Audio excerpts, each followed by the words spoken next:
Olá, começando mais um Entre Chaves, o seu podcast de desenvolvimento de software. Eu sou Felipe Chagas e hoje a gente vai comentar aqui sobre o lançamento de sucesso, sem nenhum problema, que foi do Cyberpunk. Vamos aqui trazer paralelos, né, em relação à indústria de jogos e o desenvolvimento de forma geral, e alguns problemas que estão presentes aí nos dois e como que eles impactam a nossa vida no dia a dia, né? Eu tô aqui do lado também do Dudu. E aí, Dudu? Bom demais, Chagas. Eu sou o Dudu, eu sou arquiteto aqui na DTI já há algum tempo e a ideia é a gente trocar uma ideia mesmo sobre toda essa celeuma que foi feita em cima desse lançamento, né? E aqui com a gente também a gente tem o Lauro. E aí, galera, sou o Lauro, sou desenvolvedor e tô jogando Cyberpunk desde o dia de lançamento. E aqui com a gente também tá o Samuel. Obrigado por lembrar de mim, Lauro. Bom, quero começar dizendo que saúde é o que interessa, o resto não tem pressa. Essa foi pra você, CD Projekt Red, que tá foda, né? Sou dev e vou falar um pouco aí dos crunches e de tudo que aconteceu nesse desenvolvimento. E vou chamar a Gabi, a especialista do programa de hoje. E aí, gente? Bom, sou Gabriela, pode me chamar de Gabs. Atualmente sou desenvolvedora de jogos da Wildlife. E desde o início decidi não comprar Cyberpunk, porque eu sabia que ia dar ruim.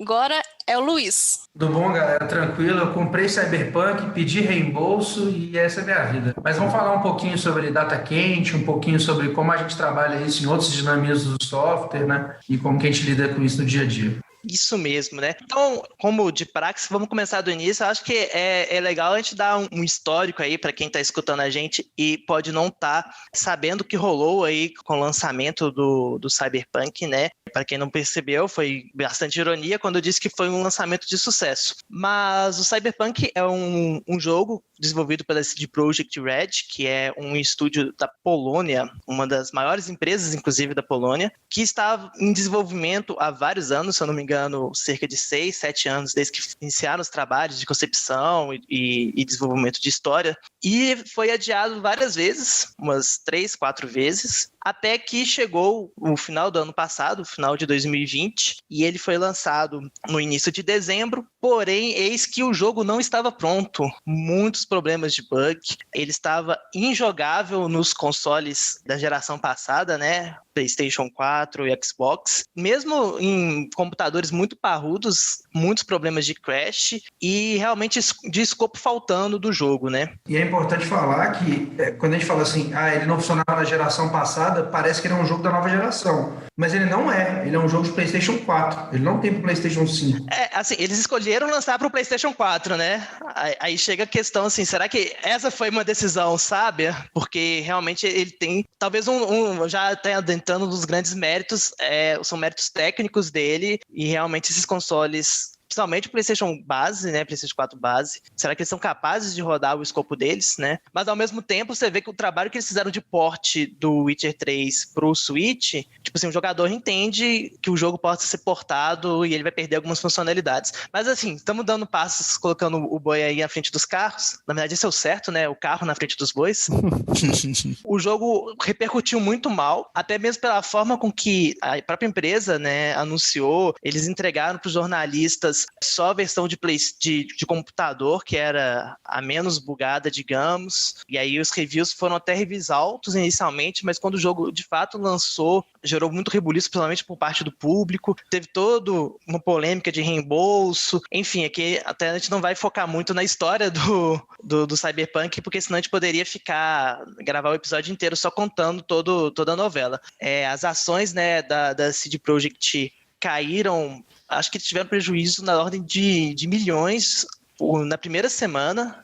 Apesar disso tudo, o jogo vendeu bem. Acho que isso é uma coisa importante a gente falar aqui para analisar. Será que isso vale a pena? Não vale? E talvez o ponto mais importante que a gente vai focar bastante aqui, a equipe de desenvolvimento está trabalhando no regime de crunch, para quem não é familiarizado com esse termo, fazendo muitas horas extras, trabalhando de noite, trabalhando finais de semana e feriados, há mais de ano. Então eles estão nesse regime durante muito tempo, perdendo aí saúde física e mental, para poder conseguir fazer essa entrega. Então, é o paradigma geral, né, da história. E deixo agora com nossos convidados para a gente começar. A gente vai, na verdade, aqui não focar tanto no case Cyberpunk, mas nos problemas que causaram isso e como eles são presentes no mundo do desenvolvimento e como evitá-los, né?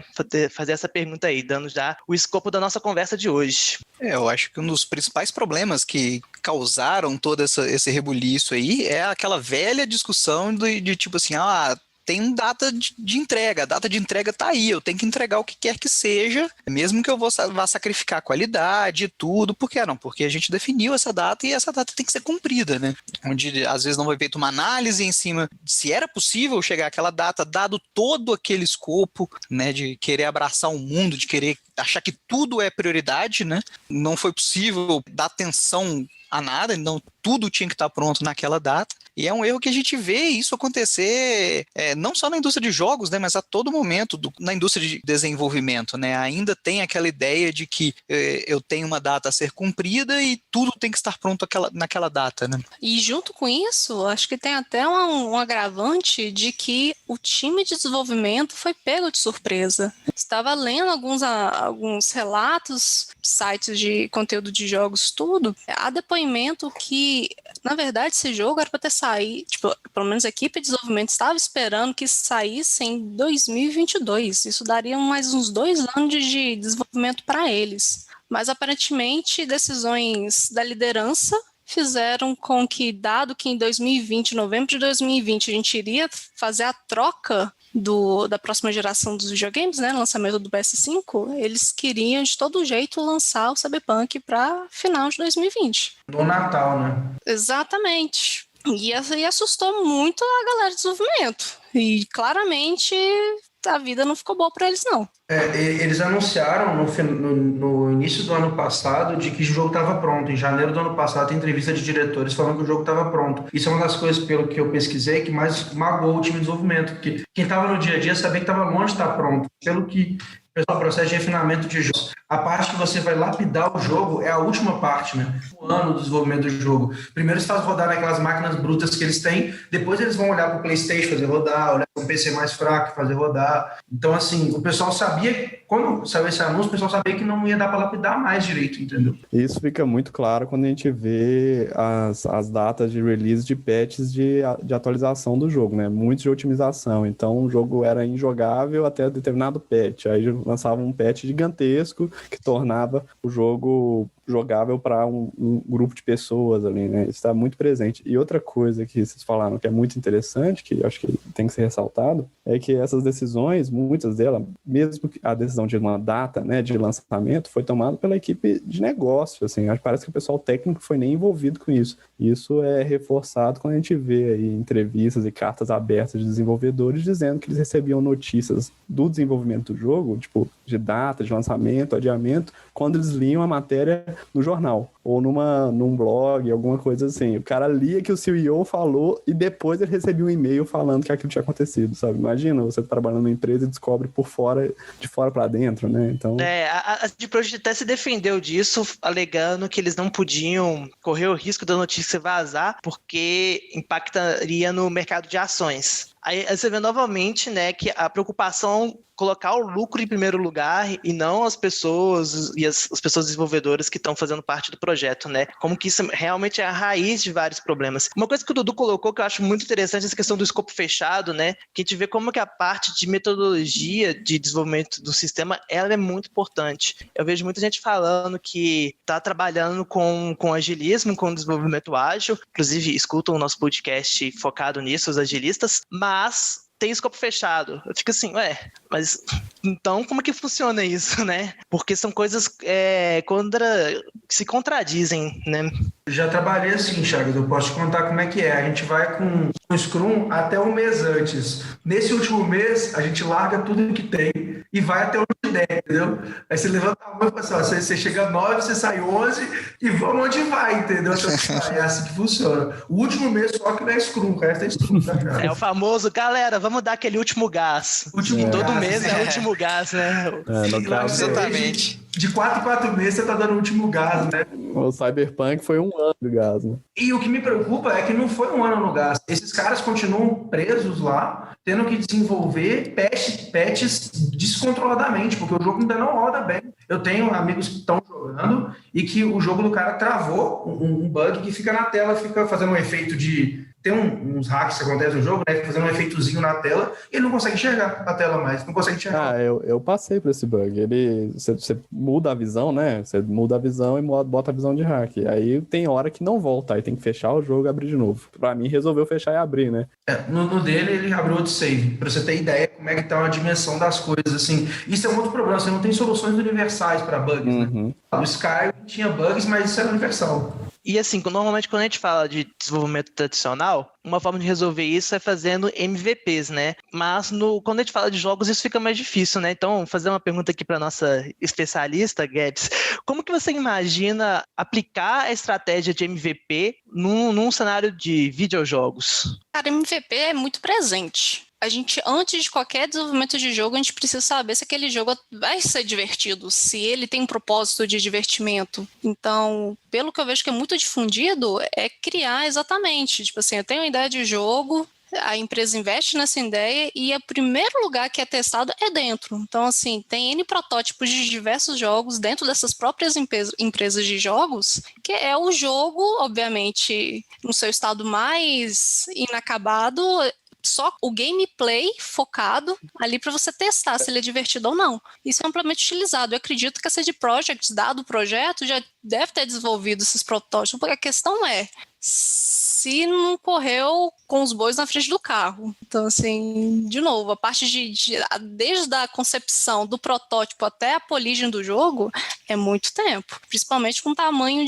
da proposta que era o Cyberpunk. Inúmeras histórias não lineares, diversos, enfim, itens, localidades, enfim, era muito grande, talvez, pelo que eles estavam propondo, dado o escopo deles, que era fechado. Só 2 comentários rápidos. O primeiro é que você falou os bois na frente do carro, né? De novo, mantendo aí o carro na frente dos bois. Eu fiquei feliz que cometeu o mesmo erro meu. Já virou piada interna, gente. Isso aí é... Ah, droga! E a segunda coisa é que eu queria fazer um questionamento geral aí pra mesa, que eu fiquei pensando, né? Que vendo esse negócio de escopo fechado e o jogo, assim, o jogo ele traz ali diversas funcionalidades, ferramentas e jogabilidades que você vê presentes em outros jogos grandes, lá, AAA da vida, que juntou tudo e você não vê nada, assim, talvez a novidade é ver tudo combinado junto, mas eu jogando não teve nenhum momento que eu falei assim, caralho, isso é muito novo, tipo, nossa, isso é tipo novidade mesmo, eu nunca vi esse tipo de gameplay. E aí eu fico com o questionamento que será que se um modelo ágil mesmo permitiria que ao longo do desenvolvimento você pensasse em ideias novas, porque esse jogo, a ideia dele é de 2012, né? O tanto de coisa que foi lançado de lá pra cá, lá atrás, podia ser incrível. Hoje já é, tipo, batido, né? Algumas jogabilidades. E eu gostei muito do jogo, mas eu queria ouvir de vocês. Eu acho que o problema aí, Samuel, é um pouco mais crônico. Mais do que essa questão, né, passou tanto tempo, ele tem que estar sempre usando a tecnologia de ponta, mas a gente tem essa necessidade de estar sempre usando a tecnologia de ponta. Será que o modelo de desenvolvimento de jogos AAA, ele é sustentável? E você pode estender esse raciocínio até para outras indústrias, não só do desenvolvimento, sabe? Mas entender também quais são os escopos que são factíveis de serem feitos sem exploração do trabalho. E você vê que é um problema crônico da indústria. Tem um famoso jornalista que chama Jason Schreier, não sei pronunciar o sobrenome dele, acho que é Schreier. Ele é um jornalista de jogos muito famoso, ele tem alguns livros escritos, que ele relata diferentes desenvolvimentos de diferentes empresas, e você vê que tem uma constante, né? Você vê que a exceção são desenvolvimentos sadios. E você vê também isso sendo replicado em desenvolvimento tradicional, né? O famoso fazer a hora extra, pedir a pizza. É lógico que, de vez em quando, isso acontece, né? A gente está trabalhando com sistemas que muitas vezes está funcionando 24/7, mas como que isso é normalizado, sabe? Eu não sei se o problema é, tá tanto tempo de desenvolvimento, como é que a gente vai ter uma metodologia que vai sempre ter as tecnologias mais novas, mas o modelo de trabalho, como essas coisas são são feitas, eu acho que elas têm que ser alteradas lá na estrutura. Exatamente. Ou aceitar que a gente tem lançamentos grandes, né? E tudo bem, entendeu? Hoje a gente chega a ter 2 lançamentos grandes por ano, mas eu não sei se a gente precisa esse tanto de jogos que o AAA são os grandes lançamentos. Não? Eu não sei se é saudável a gente continuar jogando essa galera para trabalhar esse tanto para ter esses jogos, para ter um Red Dead na mão, né? O Red Dead teve um caso, tem uma mensagem escondida lá do desenvolvedor falando assim, que foi feito com um trabalho muito árduo e muitas vidas sacrificadas, entendeu? Quando você pega o jogo, dói.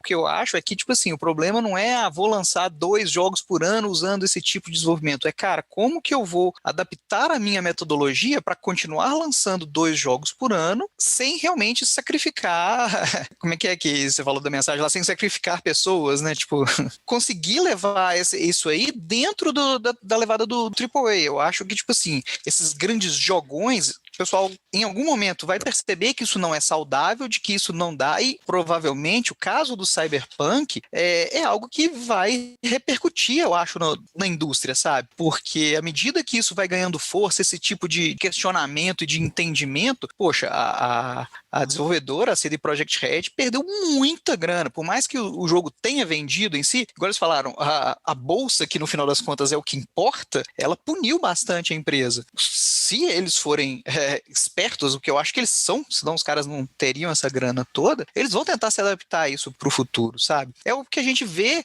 acontecendo no desenvolvimento de software aqui, que a gente, né, que tá aqui, passa no dia a dia, né? De estar nessa evolução para uma forma diferente de se fazer software. Sair dessa questão do escopo fechado, do prazo de entrega e tudo, e tentar buscar um outro caminho.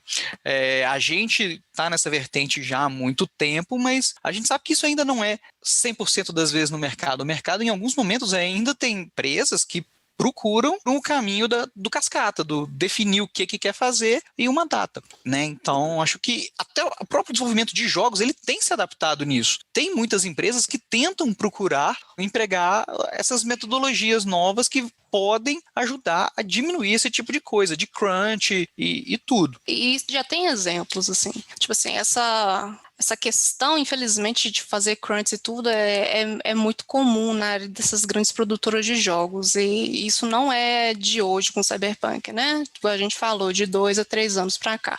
E assim, há produtoras que estão mais conscientes disso, assim. Se a gente olhar aqui, por exemplo, Fortnite, da Epic Games, é outro que tem um cenário que funcionários, aparentemente, é normal trabalhar 70 horas, 100 horas por semana. Isso porque é um jogo mais orientado por serviço, ou seja, o jogo está sempre inacabado, né? Toda semana tem coisa nova, então há desenvolvedores ali por trás que estão dando esse insumo para o jogo. Mas, por outro lado, a outra produtora que também tem mais ou menos esse estilo, a Respawn com Apex Legends. Isso é até engraçado, porque esse jogo foi criticado ultimamente pelos próprios jogadores da taxa de atualização dele, que não é tão frequente igual o Fortnite. Mas é justamente porque a empresa se posiciona, olha, a gente não vai aumentar a taxa, nosso ritmo de atualização, porque a gente não quer fazer o esforço sobre-humano em cima dos nossos desenvolvedores. E até uma outra vírgula, tipo assim, e esse conceito de crunch e tudo realmente está mudando, essa forma de desenvolver jogos está mudando. O Wildlife é um exemplo disso, que tem muita consciência da saúde do desenvolvedor, né? Tipo assim, a gente quer sempre que um desenvolvedor que vai produzir bem é aquele que tá com a cabeça fresca, tá com a criatividade na ponta e tudo. E tem até... Eu tava procurando um pouco sobre isso, tipo assim, essa questão de crunches, esse overwork, tipo, de certa forma uma glamorização do workaholic, tipo assim, é muito comum, está cada vez mais sendo debatida, questionada. E tem um conjunto de desenvolvedores, parece que são americanos, né, que estão tentando levantar a bandeira de até uma certa sindicalização do desenvolvedor de jogos, justamente para debater sobre isso cada vez mais. Um exemplo de uma empresa que eu acho que fez uma coisa muito legal foi a Larian com Baldur's Gate 3, e o jogo foi lançado em acesso antecipado um ano antes do lançamento, digamos, oficial mesmo, do lançamento fechado. E não tem nada de desconto, nem nada. Os jogadores compram se eles estão acreditando na empresa mesmo. E aí eles já começaram até coletar feedback sobre como que os jogadores estão usando, por exemplo, o sistema de criação de personagens. Eles até xingaram no Twitter falando que a galera não está usando tudo que tem para usar. mas coisas desse tipo assim, que é bem parecido com o MVP que você tem de um projeto, e aí você sabe se nesse ano que resta, você quer realmente gastar, sei lá, tempo aprimorando a sua criação de personagem que o pessoal nem tá usando, ou se talvez você quer fazer algo diferente, melhorar a animação, desempenho, etc. Uma coisa interessante que a Gabs falou aí, questão até da cobrança que os jogadores tiveram com o Apex, né? Eu acho engraçado, né, que o desenvolvedor, digamos assim, generalizando mesmo, ele reclama muito que a área de negócio não entende, né, a priorização, não entende que ele tem que trabalhar com dívida técnica, não entende que uma feature vai demorar mais porque ela tem que ser feita com qualidade. Mas quando ele tá do outro lado, quando ele é a área de negócio, e ele não tem um consumo consciente, né? Então eu acho que um passo aí pra gente evoluir e sair desse cenário de exploração é todo mundo entender a forma com que está consumindo as coisas e a relação que tem com o impacto direto na vida dessas pessoas. Mas aí eu questiono outra coisa. Eu entendo, eu até falei isso também no início, quando eu falei que talvez a gente não tem que ter um jogo grande desse por ano mesmo, e tudo bem, mas esses jogos dão dinheiro pra caramba. É muito dinheiro. Não dá para ter um time maior. Isso que eu fico pensando às vezes. Não é escalável, não tem como ir. Eu sei que o data quente é um grande problema, que os caras têm a data para lançar, tem que ser no Natal, porque se lançasse em janeiro não vendia tanto. Mas será que isso daí realmente não é a busca do lucro, em vez de eu diminuir um pouco esse lucro e ter a qualidade e as pessoas terem uma vida decente enquanto estão desenvolvendo jogos? E no geral, tá? Esse negócio da data quente, ele pega para todo lado, né? Eu acho isso até difícil assim, de comparar, porque a Rockstar, por exemplo, tem uma equipe gigante, tem escritórios em vários lugares, estava desenvolvendo num tempo assim, o Red Dead 2, que não tinha pandemia nem nada, igual a gente teve ano passado, e mesmo assim o pessoal lá sofreu também um trabalho extra, que eles até prometeram que não vai existir mais para os próximos lançamentos deles. Então, eu sei lá até onde também que isso consegue escalar, porque não tem como você fazer, talvez, assim, um jogo com 532 equipes. Acaba tendo esse problema, que você tem muita coisa para fazer, muita ambição, você quer uma data e você não consegue escalar um time infinitamente só injetando mais recursos. Além de, pode até gravar, se você já tem um problema de comunicação com mais equipes, você vai piorar isso. Um agravante do Cyberpunk é que quando ele foi anunciado, o texto vinha escrito, nós vamos lançar quando estiver pronto, né? Foi exatamente a única coisa que eles não fizeram. No dia D, na hora H, né, Luiz? Exatamente. Parece que isso é uma cultura mesmo de empresas gigantes e uma alternativa é dar uma olhada para os indie games e o produtor local, talvez, né? As propagandas do Cyberpunk são maravilhosas dentro do jogo. É incrível. Preste atenção nelas, é muito legal. É isso, gente. Realmente temos muito a evoluir como indústria de desenvolvimento, né? Mas é importante a gente sempre relembrar nossos valores na construção de software, sejam eles jogos ou não. Eu agradeço a presença de todo mundo, em especial aí da nossa convidada. Espero que todos vocês tenham gostado do episódio e até terça que vem. Beijos. Tchau. Tchau, valeu. Valeu, galerinha. Falou, gente. Aquele abraço. Falou. Valeu, gente.